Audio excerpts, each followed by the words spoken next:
উপরের statue of liberty দেখে কি ভাবছেন এটা আমেরিকা? আবার এই বাড়িগুলোর উপরের স্থাপনা দেখে ভাবতে পারেন এটা দুবাই, ইউরোপ অথবা অস্ট্রেলিয়া, নতুবা হাওড়া ব্রিজ দেখে ভাবতে পারেন ইন্ডিয়া। এটা বাংলাদেশ। ঠিকই শুনেছেন, এটা বাংলাদেশের প্রবাসী পাড়া। একটা ব্যবস্থা করি, ওই যাব। যাক বন্ধু, কংগ্রাচুলেশন। কি হয়েছে তোর? আমার এই আমেরিকার ভিসার ইন্টারভিউ ডেট চলে এসেছে। ভিসা হয়ে গেছে তোর? ডেট আইছে না, আমার খালু আছে তো হয়ে যাবে। তোর খালু থাকলে কি হয়েছে? হ্যাঁ, সে তো এম্বাসিতে বলে দিয়েছে। এম্বাসি কি তোর খালুর?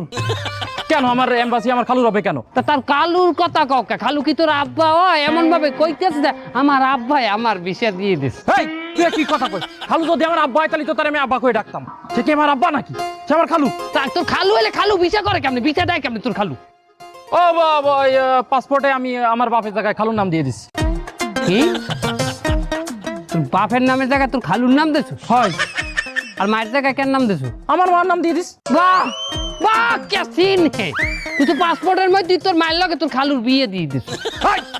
এই মুখ সামলে কথা কয়, এই তোর আর থামা। তুই কেমনে পারলি তোর মায়ের লগে তোর খালুর বিয়ে দিতে? ওটা ভিসার জন্য করা লাগে। ঠিক আছে, তোর বাপের জায়গায় খালুর নাম দিছো, তা মায়ের জায়গায় খালার নাম দিতি। খালুর লগে খালারই বিয়ে থাকতে তোর মায়ের লগে তো বিয়ে হইতে না। হ্যাঁ, তো আমার মারে আমেরিকায় নেওয়া লাগবে না? তোর মায়ের আমেরিকায় নেবে কি তোর খালু? হয়। তার মানে আমেরিকায় নেওয়ার লোকে মায়ের খালুরা তো উঠাইতিস তুই। আবার কিন্তু তুই কিন্তু উল্টো পাল্টা করতেছিস কিন্তু। তোর মায়ের খালু নেবে আমেরিকায়? হ্যাঁ, তাই সে নিয়ে যাবে। বাহ, খালুরা তুই মায়ের এই বেলে তুলে দিতে পারলি তুই? আচ্ছা ঠিক আছে, বুঝছি। তোর মায়ের আমেরিকায় নিবি আর তুই আমেরিকায় যাবি বললে খালুরে বাপ বানাই হেলাইছু। তোর মায়ের খালুর লগে বিয়ে নিয়ে দিস। তোর বাপরে আমেরিকায় নিবি কেমনে? ও আমার বাপের পাসপোর্টে স্ত্রীর জায়গায় খালার নাম দিয়ে দিস। আহা রে, কেমন আহি পড়ছে! তোর মায়ের লগে দিলি খালুর বিয়ে আর খালার লগে দিলি তোর বাপের বিয়া। হ্যাঁ, আর বাইরে থাই কি হ্যাঁ কেমত আই পড়ছে। কেমত আইছে না? হ্যাঁ, দোকানদার অত কথা বুঝি না। তোমার দোকানে আমার কয় টাকা বাকি আছে হিসেব দাও। কেন এত হিসাব দিতে হইবে কেন? আমি আবার কুয়েতে যাবো, সামনে মেডিকেল আছে। সবাই আমেরিকা কবে যাচ্ছেন? দেখি খালুরে ফোন দিয়ে দেখি কখন বলে। এই তা যখন ফোন দেবেন একটু লাউডে দিয়ে। কেন লাউডে দেবো কেন? আমি এবার কোনোদিন আমেরিকান মানুষের কথা শুনি নাই, একটু কথা শোনার ইচ্ছা আছে। ঠিক আছে, তুই এত করে যখন করছিস তা নিয়ে শোন।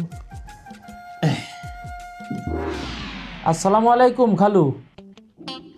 ওয়ালাইকুম আসসালাম। খালু, ওই আমি তো পাসপোর্টটা করে ফেলেছি, তো ভিসার আবেদনটা কবে করব? ভিসার আবেদন করবা কেন? তুমি কোথায় যাচ্ছ বাজান? না খালু, ওই যে আপনি যেহেতু আমেরিকায় আছেন তো আমেরিকায় নাই গেলাম, এই বড় দেশে আর গেলাম না। আপাতত এই ছোট দেশটাই ঘুরে আসি। আমেরিকায় আসতেছো তুমি? তা তোমারে কিডা আনতেছে আমেরিকায়? না খালু, ওই যে আপনি আছেন না, আপনার কাছে আসতেছি। আমার কাছে আসতেছো? তা কিডা দিচ্ছে তোমারে ভিসা? খালু, ওই আপনি আমেরিকায় আছেন আর কিডা দেবে? আপনিই তো দেবেন আমার ভিসাটা। আমি আমেরিকার ভিসা কিভাবে দেবো? আমি কি অ্যাম্বাসেডর নাকি? ওই খালা তো আমেরিকা সিটিজেন, আপনি চাইলেই তো আমার আমেরিকা নিয়ে যেতে পারতেছেন খালু। আর মজা করেন না খালু।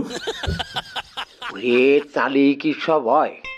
এই দেশটাই এত সুন্দর, এত শান্তির যে মানুষ বাংলাদেশ থেকে আসলি এখান থেকে আর জাতি চায় না।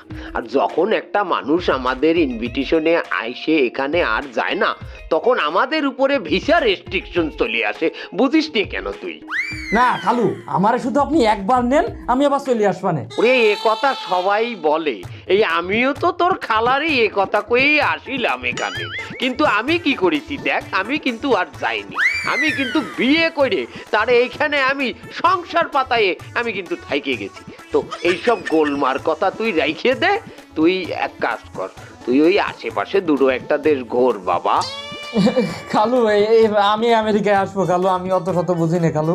এই হারামজাদা, এই এই তোর বাপ আসিছে কোনোদিন আমেরিকা? তুই আমেরিকায় আসবি?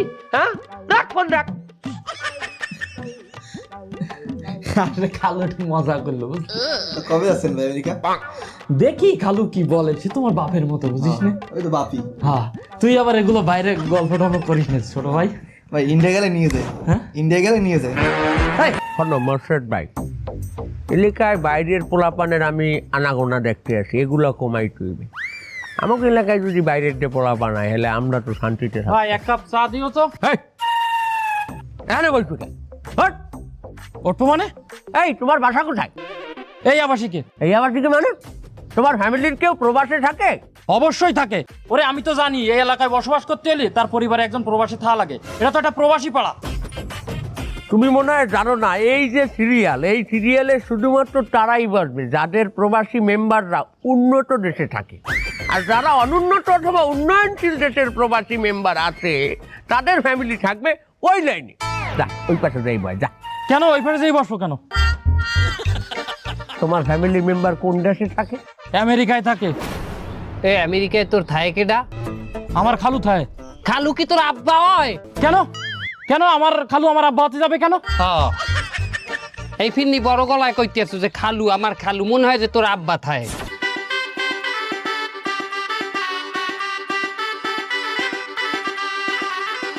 আসসালামু আলাইকুম ভাই সাহেব।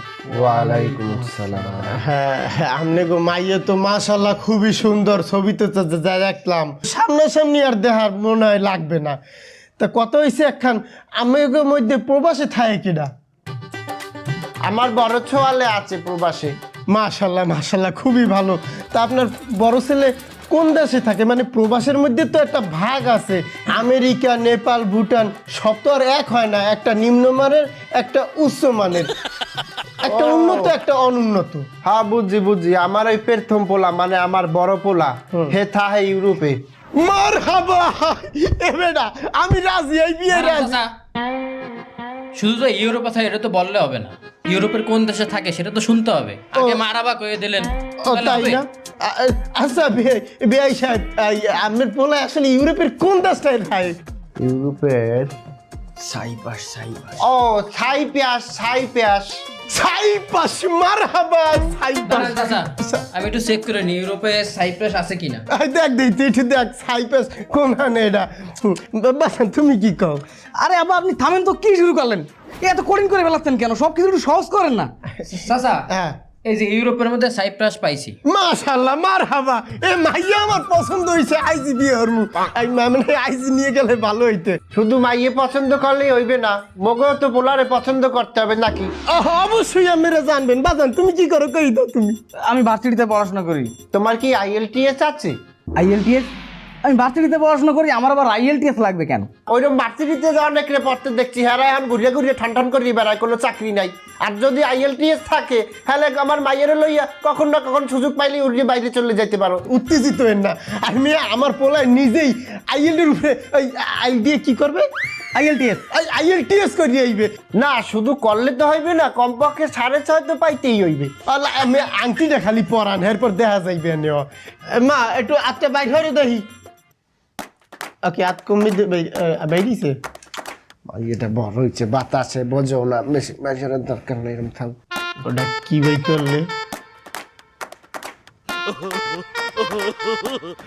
খাও যাই দেই আবার।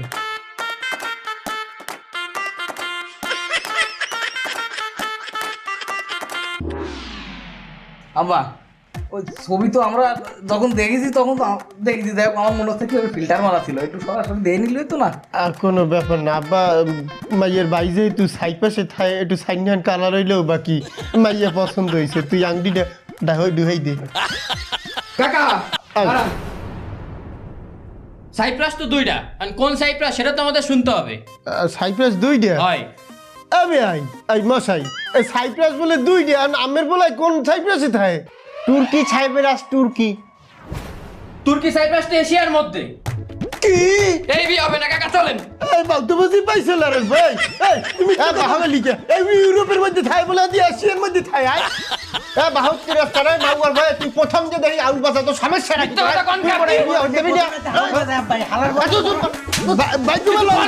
আমার বাড়ির উপরে একটা জিনিস বানাইছে। তোমার বলা তো ওয়েস্ট বেঙ্গল ইন্ডিয়ায় থাকে, তা তোমার বাড়ির উপরে কি বানাইছে? আমার বাড়ির উপর আমি একটা হাওড়া ব্রিজ বানাইছি। হাওড়া ব্রিজ বাড়ির উপরে? কাকা তোমার বাড়ির উপরে তো ওই হাওড়া ব্রিজ করে তুমি কোথায় যাও? আমার বাড়ি ছাদের দিয়া ওই মনিকা বৌদির বাড়ি পর্যন্ত হাওড়া ব্রিজে যাওয়া যায়, মাঝে মাঝে কথাও হয়। উনি ওনার হাত দিয়ে যে সুন্দর নাড়ুটা বানায়, আর নাড়ুর সাথে হাতটা কিন্তু সুন্দর। যাই হোক ইঞ্জিনিয়ার সাহেব, আপনার একটা কথা কই হলেন, আপনার মাথা গরম হয়ে গেছে, আপনি একটু রেস্টে যান। আপনার বাড়ির ভিত্তিপ্রস্তর রয়ে গেছে, আমরা সামনের দিন ওই ফ্লোর ডালাইতে চলে যাবো, আপনি এই মাল মশলা সব আনাই রেখেন। এটা সমস্যা নাই বাপু, আমি মাল মশলা সব আনবো। তাই ওই আমার বাড়ির ছাদে তোমার কইলো একটা আইফেল টাওয়ার গাইতে দেওয়া লাগবে। কি আইফেল টাওয়ার? আইফেল টাওয়ার আপনি বোঝেন? ফ্রান্সের একটা ঐতিহ্যবাহী স্থাপনা, এটা করতে কত ইঞ্জিনিয়ার লাগছে, কত ইনস্ট্রুমেন্ট লাগছে, আমি আমরা দোতলার উপরে করতে পারবো না। হ্যাঁ, আপনি যেভাবে কস্ট কানেকশন করছেন, বাড়ির টাই বানাইছি, এর উপর তো ইটও রাখা যাইবে না। পাশিটা যদি একটা ইঞ্জিন রিক্সাও যায়, এর কাপুনিতে বাড়ি ভেঙে পড়ার সম্ভাবনা আছে। বাবু অত কিছু জানি না, আমার পলা ইউরোপ প্রবাসী, আমার একটা আইফেল টাওয়ার লাগবে আমার ছাদের উপরে। ও বাবা, আমি পারবো না, আমি আইফেল টাওয়ার বানাইতে পারবো না। স্যার আমার আইফেল টাওয়ার লাগবে তো, আমি বানাই দিব। আঙ্কেল, আমি একটা কথা কই, এর উপরে যদি ওই রাজমিস্ত্রি আইফেল টাওয়ার করে, এই ভাঙ্গে চুরিয়ে গায়ে পড়বে, কিন্তু এই ড্রাইভার কিন্তু আমি না। আমার একটা সম্মান আছে এলাকায়। স্যার আপনারা আমি আগেও কইছি, এই রুমের বাড়ি বানাইতে এরকম সেটের ইঞ্জিনিয়ার লাগেই না। এই বেটা, আজ 28 বছর ধরে আমি এই রাজমিস্ত্রির কাম করি। হ্যাঁ, জুমে কোন হাইতে কয়দিন ক্লাস করি ইঞ্জিনিয়ার মারাইছে এই নাই। আর এই সমস্ত ইঞ্জিনিয়ার খালি খাতা কলমের মধ্যেই থাকে। ওই কেমন জুকুত আছে, পালে যাই কোন দিয়ে একটু রডটা বাইন্ধে দিতে, ওই বান্ধবেন আমার সেট। আমি কি রড বানতে ইঞ্জিনিয়ার হয়েছি? আঙ্কেল, একটা অপমানের অপমান আছে, আমি একটু ব্যাপারটা দেখেন। আমি কিন্তু এই ইঞ্জিনিয়ার, এই ডিজাইন আমার, আমি কিন্তু রাজমিস্ত্রি রাখবেন, এনে সরাই দেন। তুই আর একটা কথাও কবি না লেটা, তুই যদি আর একটা কথাও তোরে কিন্তু এই ঢালাই মেশিনের মধ্যে ঢালাই, তোরে এর মধ্যে ঢালাই দিয়ে তুমি একটা জিনিস দেখছি, এই মহল্লায় জাগো পোলারা ইউরোপ আমেরিকায় থাকে, অন্য কোনো দেশের লোকজন এরা গোনে না। আজকে ওইটা এই মহল্লায় ইউরোপ আমেরিকার কোনো লোকই রাখতাম না।